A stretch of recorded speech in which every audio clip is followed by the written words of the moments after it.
ज्यांना यशवंत पुरस्कार दिला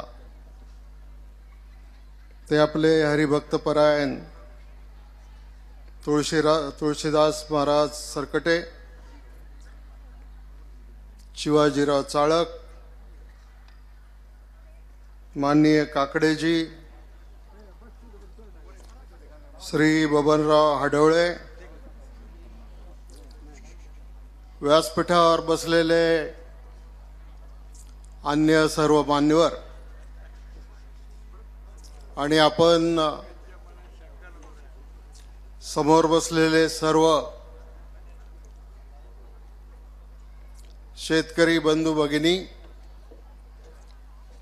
आणि राष्ट्रवादी काँग्रेस पक्षाचे कार्यकर्ते,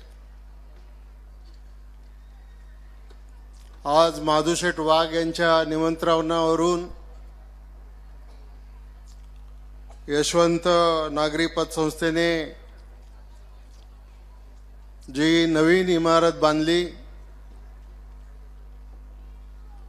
त्या इमारतीच्या उद्घाटनासाठी आपले आवडते नेते माननीय अजितदादा या ठिकाणी आलेले आहेत.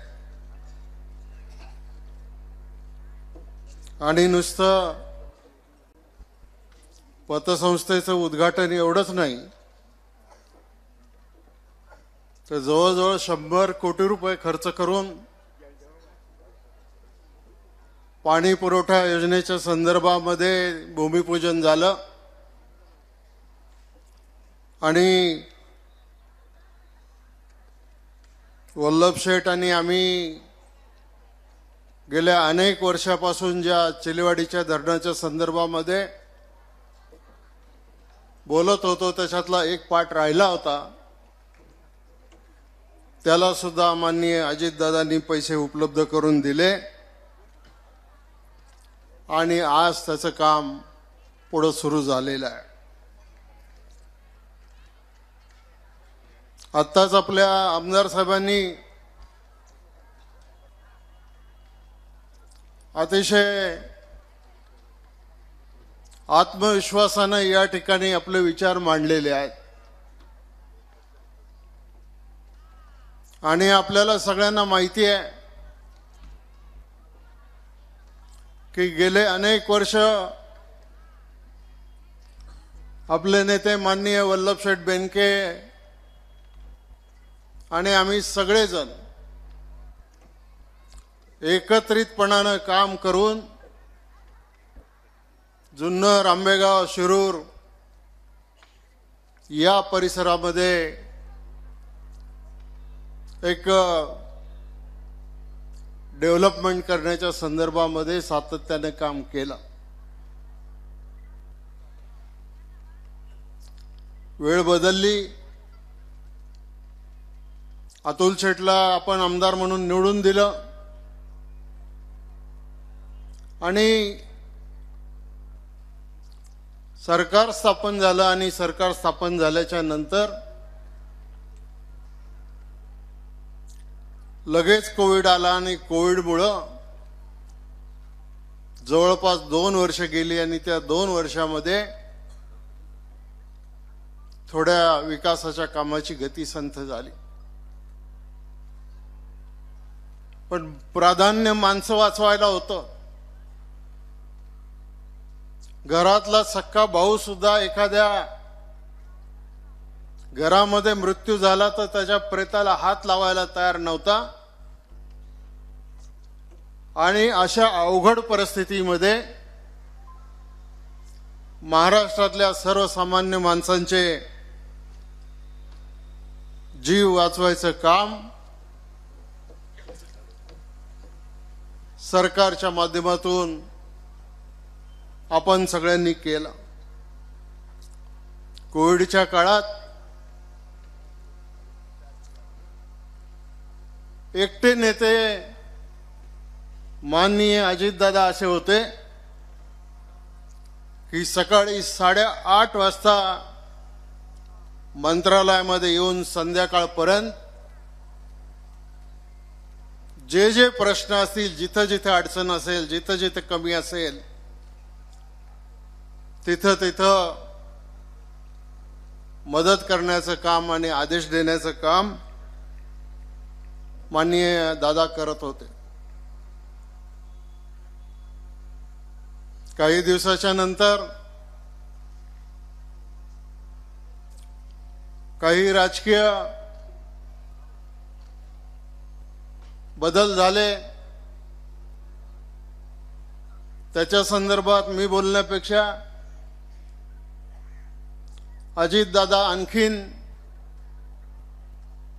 व्यवस्थितपणानं तो मुद्दा आपल्या सगळ्यांच्या समोर मांडतील. पण मी आपल्याला एकच सांगतो की हा निर्णय एकट्या अजितदादांचा निर्णय नाही, तर पक्षाच्या 52 आमदारांच्या पैकी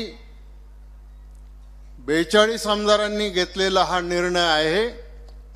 आणि त्याचं एकमेव कारण फक्त आपल्या मतदारसंघातल्या लोकांच्या ज्या गरजा आहेत, ज्या अडचणी आहेत, जे अडलेले प्रश्न आहेत, ते प्रश्न सोडवण्याच्या दृष्टिकोनातून काम करत राहायचं. आणि आज अजितदादा त्या दृष्टिकोनातून एक नवीन भूमिका घेऊन त्या ठिकाणी राज्यभर पक्षवाढीचं काम करतायत.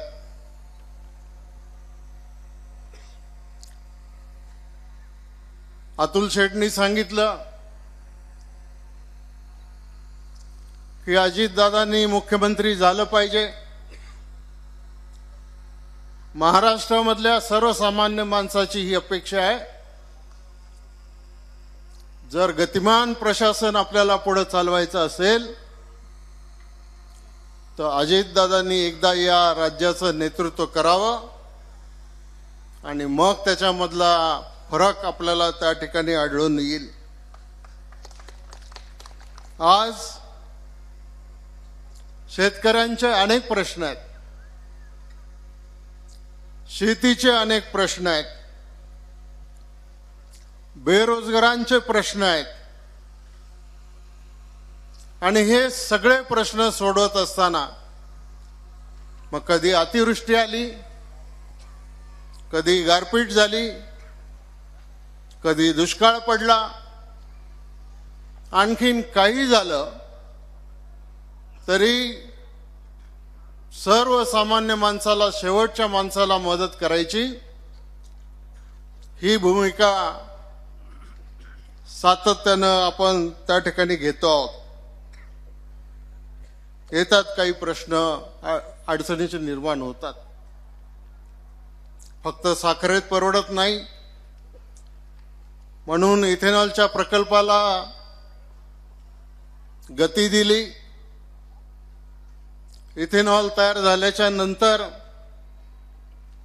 20% इथेनॉल पेट्रोलमध्ये मिक्स केल्याच्या नंतर आपल्या देशाचं परकीय चलन सुद्धा वाचणार आहे आणि साखर कारखान्यांना सुद्धा अधिकचा नफा त्याच्यामध्ये होणार आहे की जेणेकरून शेतकऱ्याच्या घरामध्ये 2 पैसे त्या ठिकाणी पोचवता येतील. कांद्याचा प्रश्न आहे, सगळ्यांच्याच मनामधला तो प्रश्न आहे. आणि हा कांद्याचा प्रश्न सोडवण्याच्या दृष्टिकोनातून माननीय मुख्यमंत्री एकनाथजी शिंदे, दुसरे उपमुख्यमंत्री देवेंद्रजी फडणवीस आणि अजितदादा हे सातत्यानं त्या दृष्टिकोनातून काम करतायत. परवा दिवशी नाशिकला एक अर्बन बँकांची कॉन्फरन्स आहे. त्या कॉन्फरन्समध्ये बहुतेक देशाचे सहकार मंत्री अमित शहा साहेब येणार आहेत. त्यावेळेला सुद्धा त्या ठिकाणी या बाबतीमध्ये त्यांच्याशी चर्चा करून काय याच्यातून मार्ग काढता येईल हे आपण त्या ठिकाणी ठरवायचा आपला प्रयत्न आहे. आणि त्याच्यातून मार्ग निघून शेतकऱ्यांना काही ना काहीतरी मदत झाली पाहिजे. दुधाचे भाव उतरले, सरकारने मदत करायची भूमिका घेतली आणि ही भूमिका घेऊन जेव्हा जेव्हा शेतकरी अडचणीत येईल, आमचा ग्रामीण भागातला माणूस अडचणीत येईल, तेव्हा तेव्हा त्याला मदत करायची भूमिका ही आपल्या सरकारने अजितदादांच्या नेतृत्वाखाली आपण ही भूमिका घेतलेली आहे। आज राज्यामध्ये आरक्षणाचा प्रश्न आहे। आपण पाहतो टीव्हीवर सर्वत्र एक वेगळी भावना लोकांची आहे, पण हे करत असताना मी दादांच्या साक्षीनं या ठिकाणी सांगू इच्छितो की मराठा समाजाला आरक्षण मिळालं पाहिजे, ही आपली पहिल्यापासूनची भावना आहे आणि त्या दृष्टिकोनातून मग या सगळ्या आंदोलनामधून मार्ग काढून त्याच्यातून न्याय द्यायचा एक प्रयत्न सरकारचा राहणार आहे। आपण नेहमी शाहू फुले आंबेडकरांचं नाव घेतो, त्यांचा वैचारिक वारसा सांगतो। आपण काही शाहू फुले आंबेडकरांना सोडलेलं नाही, त्यांचे आदर्श जे आहेत ते आदर्श आपले शेवटपर्यंत तेच आदर्श राहणार आहेत।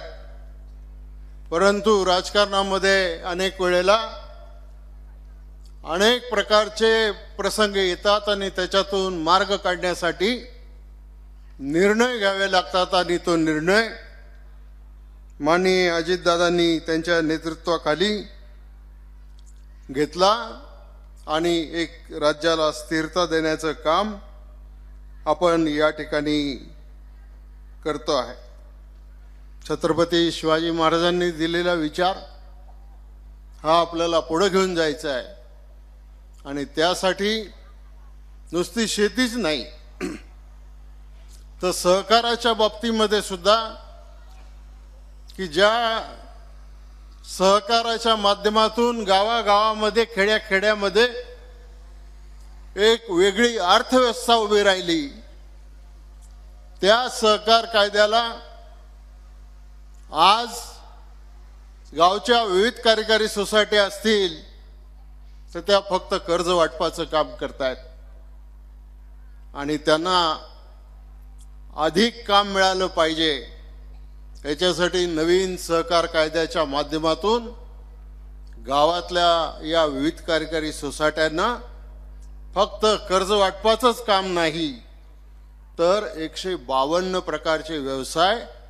करण्याच्या संदर्भामध्ये नवीन कायद्यामध्ये केंद्र सरकारने सुधारणा केलेली आहे आणि आपण सुद्धा राज्यामध्ये ती राबवण्याचा प्रयत्न या ठिकाणी करतो। मी जास्त बोलत नाही, परंतु काका कोयटेंनी काही प्रश्न उपस्थित केले आणि विशेष करून ठेवींच्या संदर्भामध्ये एखादी बँक बुडाली तर गरीब गुरिबांच्या ठेवी त्या ठिकाणी अडचणीमध्ये येतात। आपल्या पतसंस्थेसारखी चांगली पतसंस्था ही निश्चितच आपला अभिमान आहे, पण ज्या वेळेला एखादी पतसंस्था बुडते त्यावेळेला गरिबांचे पैसे बुडतात। मी तुम्हाला राज्याचा सहकार मंत्री आणि अजितदादांच्या परवानगीने या ठिकाणी सांगू इच्छितो की लवकरच या पतसंस्थांमधल्या 1 लाखापर्यंतच्या ठेवींना संरक्षण देण्याचं काम राज्य सरकारच्या मार्फत हा निर्णय घेण्यात येईल आणि त्याच्यामधून आपल्याला एक दिलासा देता येईल। 101चे दाखले मिळायला उशीर होतो। मी सहकार आयुक्तांना सांगितलं, काका 6 महिन्याच्या आत 101चे वसुलीचे दाखले मिळाले पाहिजेत। त्याच्यामधून अजून काही प्रश्न तुम्ही उपस्थित केले ते सगळे प्रश्न आपण एकदा चर्चा केलेली आहे.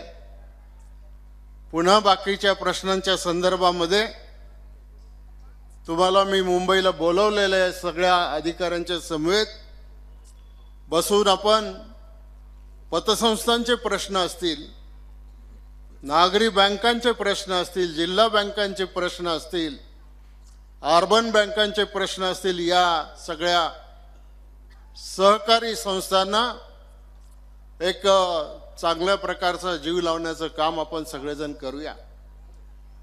आणि शेवटची मला एकच गोष्ट आपल्याला या ठिकाणी सांगायची आहे की आपले आमदार अतुलजी बेनके वयाने जरी लहान असले तरी सुद्धा रात्रंदिवस या जुन्नर तालुक्याच्या विकासासाठी, या जुन्नर तालुक्याच्या प्रगतीसाठी आणि नुसतंच एखाद्या वर्गासाठी नाही तर सर्व वर्गासाठी, सर्व लोकांच्यासाठी रात्रंदिवस ते काम करतायत. अजितदादांचा त्यांना पूर्णपणानं पाठिंबा आहे. आणि भविष्य काळामध्ये सुद्धा आपण जसं वल्लभ शेठच्या पाठीमागं उभं राहिलो तसंच अतुल शेठच्या पाठीमागं आपण सर्वांनी उभं राहिलं पाहिजे, अशी माझी आपल्याला नम्र विनंती आहे. मी एवढंच या ठिकाणी बोलतो. मला बुलढाण्याला जायचं आहे. उद्या 26 जानेवारी आहे, झेंडावंदन करायचं आहे. त्यामुळं माझं भाषण झाल्याच्या नंतर अजितदादांची परवानगी घेऊन मी पुढच्या कार्यक्रमाला त्या ठिकाणी जातो. तुम्ही सगळेजण एवढ्या मोठ्या संख्येने जमलात त्याबद्दल तुमचे सगळ्यांचे मनापासून आभार मानतो, धन्यवाद देतो आणि आपली रजा घेतो. जय हिंद, जय महाराष्ट्र, जय सहकार. एबीपी माझा, उघडा डोळे बघा नीट.